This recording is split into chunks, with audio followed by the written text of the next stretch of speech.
हिंदू संघटनाकडून जे आहे ते गरब्यामध्ये मुस्लिम तरुणांना येऊन येऊन अशी मागणी करण्यात आली। कसं पाहता? त्याच्यात चूक काय?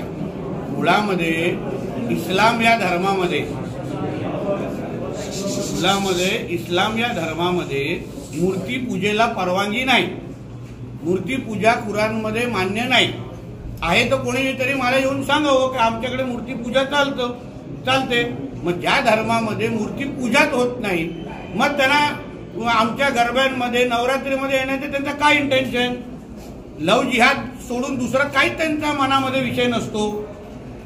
गरब्यांमध्ये यायचं, आपली ओळख खोटी सांगायची, बाहेर गरब्याच्या बाहेर त्याचं नाव असतं असलम, गरब्यामध्ये आल्यानंतर तो अमर होऊन जातो, आशिष होऊन जातो, आणि मग आमच्या माता भगिनींना चुकीच्या पद्धतीने फसवायचं। लव जिहादचे केसेस तिथून तर तयार होतात।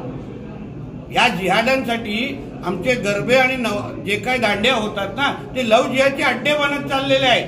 म्हणून हे अगर थांबवायचं असेल तर जे विश्व हिंदू परिषदने मागणी केलेली आहे ती अतिशय योग्य आहे। त्या कुठल्याही जे हिंदू धर्म पाळत नाही, जे मूर्तीपूजनच करत नाही, त्यांना तुम्ही पाय ठेवत देऊ नका। आणि अगर चुकून कोण भेटलात तिथे आतमध्ये तर त्याचे धर्मांतर करून पाठवा त्याला परत। तर तो तिथे आला म्हणजे तो हिंदू बनण्यासाठी तयार आहे।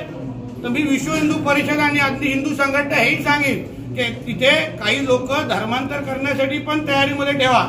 असे कोण लोक आले जे आमच्या दंड्यामध्ये, आमच्या गरब्यामध्ये येऊन अगर जे आमच्या धर्माचे नाहीत पण त्यांना आमच्या धर्मामध्ये यायचीच इच्छा असेल दांड्या खेळण्याची ना, त्यांना हिंदू बनवून पाठवू ना परत।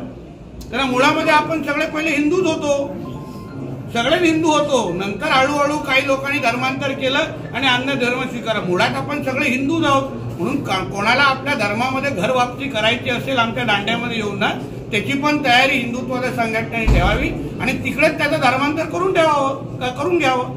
काल भारत-पाक सामन्यावेळी पाकिस्तानी क्रिकेटपटूंकडून जे आहे ते भारतीय खेळाडूंना देखील डिवचण्यात आलं, प्रेक्षकांना देखील डिवचण्यात आलं। यावर संजय राऊत यांनी आता बीसीसीआय असेल किंवा पंतप्रधान नरेंद्र मोदी यांना देखील टार्गेट केले। एक मुद्दा तर पाकिस्तान खेळाडूंनी जे काय हावभाव केले ना, त्यांनी ते दुबईमध्ये केले म्हणून ते वाचले।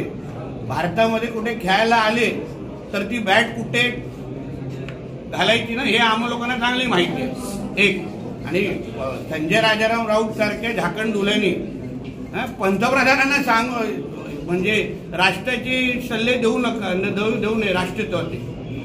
पंतप्रधान मोदीजी हे कडवट देशभक्त आहेत। राष्ट्र स्वयंसंघातून त्यांनी प्रवास सुरू केला। राष्ट्र स्वयंसंघाचा प्रत्येक स्वयंसेवक हा कडवट देशभक्त असतो, राष्ट्रभक्त असतो। म्हणून संजय राजाराम राऊत सारख्या भांडूपच्या देवानंदनी थेट पंतप्रधानांवर बोलण्याची त्याची एवढी लायकी नाही। आणि त्यांनी राष्ट्रभक्तचे धडे पंतप्रधानांना तरी देऊ नये, लायकीत राहू।